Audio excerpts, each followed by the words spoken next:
So we have 5 blog posts to get through, and instead of doing all of them in one big video, I think I'm gonna split them up into multiple videos. There will be 5 videos, kind of just going over each one of the blog posts just to make it a little bit more digestible, and so you guys don't have any trouble like skipping around. You guys can just kind of like start from the beginning and go to the end and read each one and just pick out the parts that are the most important to you, or if you want to read through all of them or watch through all of the videos, I'd really appreciate it. JT Guna here, bringing you guys the Codename Frontiers patch notes, or not patch notes, geez, blog post, just kind of outlining the future of Destiny. They just recently launched this kind of like initiative after the success of the final shape and everything. There was just this huge like up in the air question, like what is next? What does year 11 for Destiny 2 look like? So here we are. This is sort of a big deal. So if you enjoy this one and you find it helpful, hit the like button, hit subscribe. Let's get on into this.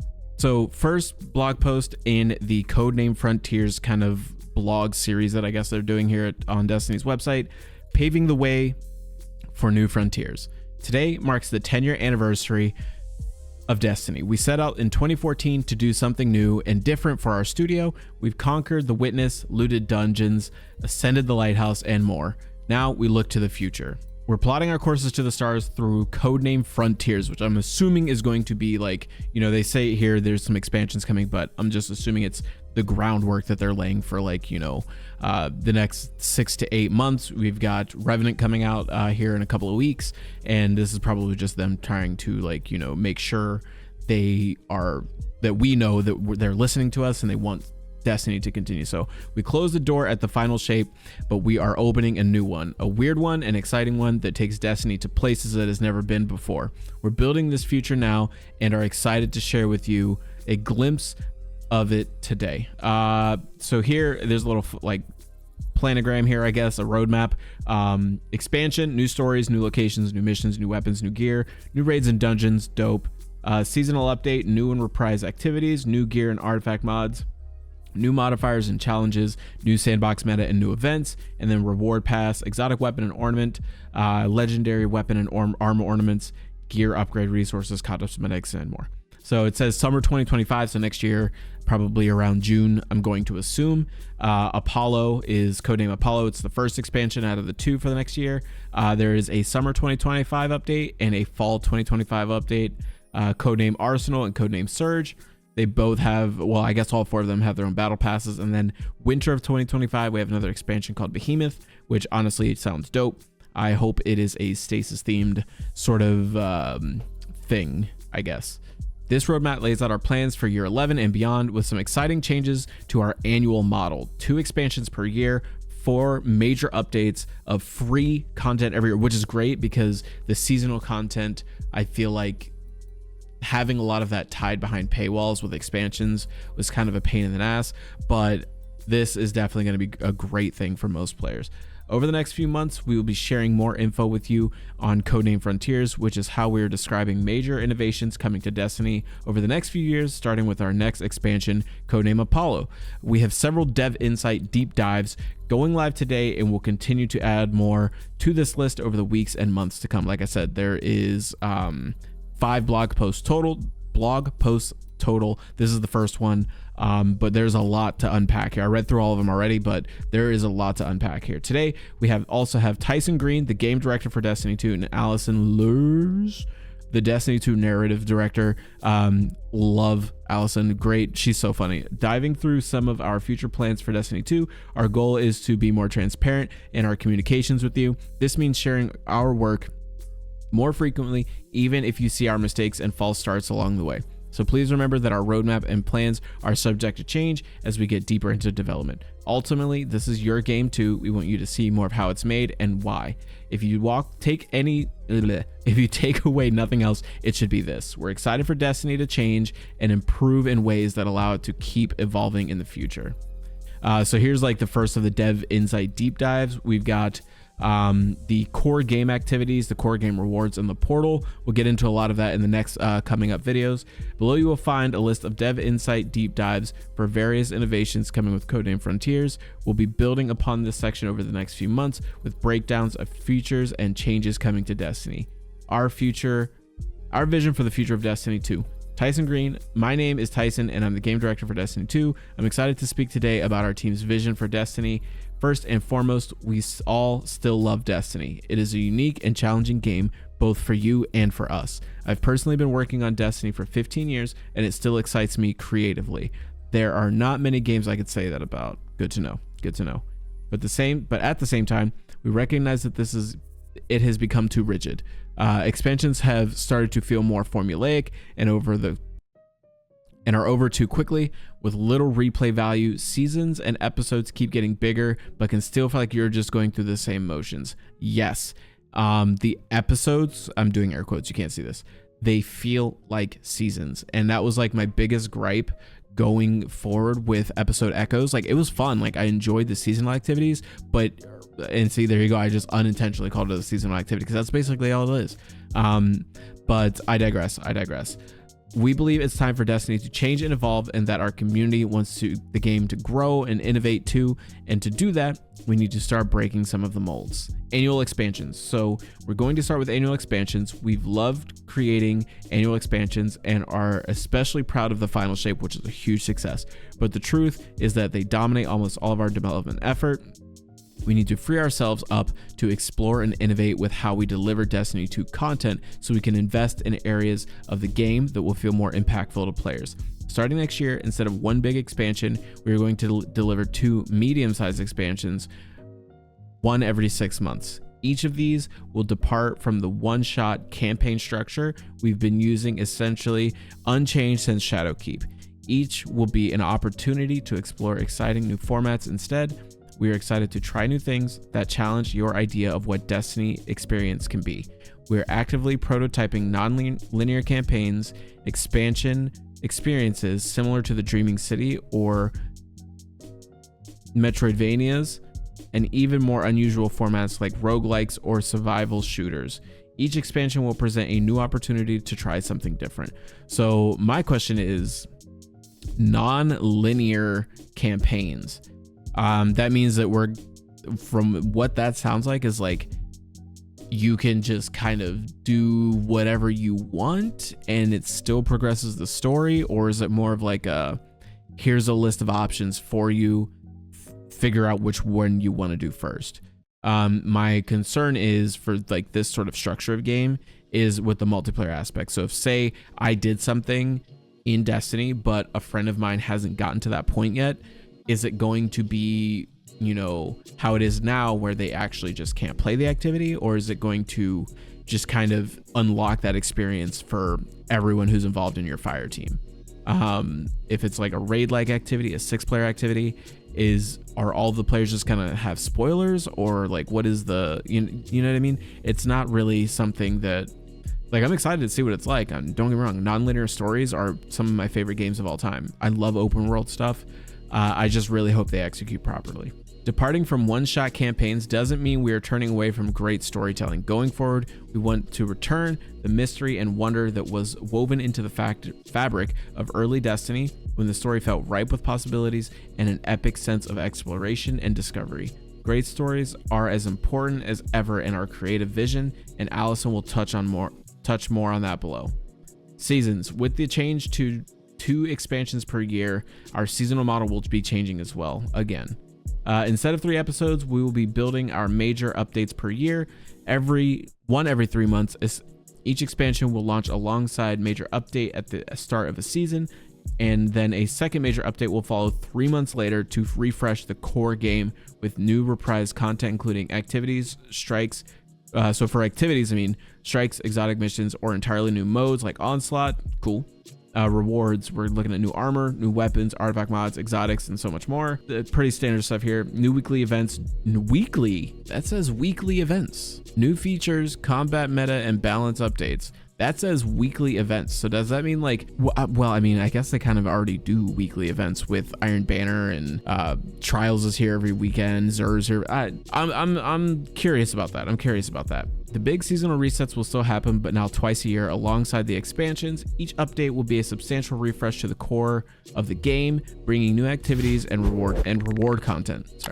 We're also excited to announce that like Destiny 2 Into the Light, these updates and their content will be free for all players. We want Destiny to be easier for anyone to play or recommend, so we want to remove that major barrier to the experience, which means we need to talk about the core game itself. Yes. The core game is Destiny's always available evergreen activity experience, and we need to fix two key things with it. Approachability. First, Destiny's too complex. With literally hundreds of activities, you practically need a PhD to decide what to play and how to get rewards you're looking for. We're going to start to fix this by modernizing our activity UI, the director, to make it easier for everyone to find and launch into great activities. And we're reworking our reward model to make sure that all of those activities offer meaningful rewards. Our deep dives on activities and rewards go into more detail. We'll get into that in the next video. Gear and challenge should matter. Even great activities stop mattering if the challenge dries up and the rewards aren't worth it. So we're investing in a greatly improved challenge customization system to let players of any skill range find the right challenge level for them, with rewards that improve based on the challenge level you take on. Okay. These won't just be simple incoming damage increases either. The team is cooking up some great gameplay modifiers that give enemies some exciting tools to mix things up on every run. I wonder if that's going to be like dynamic like modifiers, like every single time you load into a strike, the modifiers are different. That would be sick. That'd be sick. We will have a deep dive coming soon to show off some of these new threats. As for rewards, there will be higher tiers of legendary gear. Think adept weapons and artifice armor. Okay, love that. That will be available from these higher challenge ranges in a much wider variety of activities across both PvE and PvP. PvP needs some love, Bungie. Come on, get it together. They need some love. Two changes will help the core gameplay experience be easier to drop into and much deeper in terms of variety and pursuit of personal mastery, and they are a starting point for ongoing changes aimed to continuing to improve Destiny in these regards. This is kind of like a tangent here, but isn't it crazy that people can read? Like, isn't that wild that like there's just like markings on this webpage that I'm looking at and I can know what it says? It's crazy. Anyway, the next multi-year saga starts with codename Apollo. Allison learns. Hello, I'm Allison, and I'm the D2 narrative director. Hi, Allison. I'm a fresh face of Bungie. I started doing narrative direction for seasons in fall 2022, and my first D2 expansion was the Final Shape. We're proud of the Final Shape and the ending we created for the Light and Darkness saga, and we knew that the episodes that would follow act as an epilogue, tying up Light and Dark's hanging threads, but also setting us up for what's next. The episodes close doors and open new ones, purposeful ones, storylines that are set in a place to prepare us for what comes next. And what is next is our new saga. So Destiny is not dead. Destiny is not dead. You'll see teases of it in the later two episodes and then fully kick off with codename Apollo. The next saga is also based around the core theme, much like Light and Darkness did. It will introduce plenty of new characters, factions, twists, and more. There's a lot more here we will say eventually, but we don't want to spoil the journey for you. This will be a multi-year journey, multi-year, folks, one we can't wait to take you on. Multi-year here is that is a big key. That feels very intentional here, that she mentioned it was multi-year. First expansion, codename Apollo, is a non-linear, character-driven adventure. What do we mean by codename Apollo is non-linear? Previously in stories like the Final Shape, you experience the story A to B to C to D in a nice straight line. In codename Apollo, our story takes place over dozens of threads you'll explore and discover. So when you land on our brand new location, the story starts at A, and then you can choose if you want to explore C first, or try to get into B, or maybe investigate D. That's what she said. And the options you didn't choose, don't worry, those other options are still open for you to go back and play through. You'll need to. That is sick. This artwork here, I'm hoping that this is like a part of the new destination, because this artwork is sick. What are these things? That looks like an enemy faction sigil of some kind. That looks sick. We need more. Destiny is at its best when it is mysterious, weird, and not afraid to try new things. The shift to non-linear stories isn't something we're locking ourselves into, but it is a structure that fits codename Apollo the best. The narrative structure of the releases that follow will be quite different. a structure to suit that game's experience, and we want to continue to innovate with each expansion across both gameplay and narrative. Into the unknown here. This all sounds like a big change, and it is, because when the rhythm of their story becomes predictable, or when characters and our world fail to change, that is how we create a situation, not a story. Valid. So how can we innovate? By telling a story that keeps up with our innovation, not one that slows down. That means an evolving world, giving space for new characters, growing and evolving factions, making sure the story we tell in a world we have nurtured, and with characters who grow in turn. We believe in rewarding the player for paying attention without punishing someone for not knowing something. I like that, because that is definitely me. That way everyone gets to come along for the ride, no matter how deep in the lore they are. You see that approach starting with episodes and continuing into the new multi-year story. So when we think about a multi-year arc, what does that look like? Think of it as a constellation of stories united by a single theme. We will show you what that means, what that theme is later, but suffice to say, we believe in it. Think of it as multi-year arc as a web, not a line. So I wonder if like all of the stories going forward are going to tie into each other a little bit more consistently. I feel like a lot of the expansions, it's like from one expansion to the next, there was just like a gap in time where like nothing made sense, and then all of a sudden we're supposed to know what they're talking about like years in advance. You know what I mean? Think from Forsaken to Beyond Light. Like, yeah, we had Shadowkeep and all that stuff, but it just felt like there was a gap in time where we weren't doing anything other than what was on offer, you know, in seasonal activities, but it was just the same thing over again. Each release fits into the larger saga. Okay, they literally just answered my question in the next line. We can't wait to take you on that journey. Story is easy to spoil, so I won't ruin the details for what the theme in Codename Apollo is or what it's about, but I will give you something to look forward to. Apollo ends with the narrative gasoline. That will propel us into the next few years with a clear theme, goal, and destination that won't come at you as a straight line, but will be well worth the trip. It'll reward you, it'll surprise you, and it'll take us to places Destiny has never been before. See you when the time is right. All right, Allison. Okay. I see you. A lot of useful information for us as far as like, you know, is Destiny going to continue? I know that Bungie just recently had like a ton of layoffs, and I know that they didn't really say anything to us after, you know, the final shape was released. We had our patch notes, we had our updates, we had, you know, this, that, and the third. We had the seasonal stuff, which they knocked out of the park, but it felt like all of their focus was on that and not like communicating to us if anything was coming next, if that makes sense. That's just my opinion on it. Let me know what you guys think down in the comments. Do you guys think that, you know, this is going to be enough? Do you think that Destiny's future is set in stone, or is it something that, you know, we should just wait and see what comes of it in the near future? And with that, we come to a close.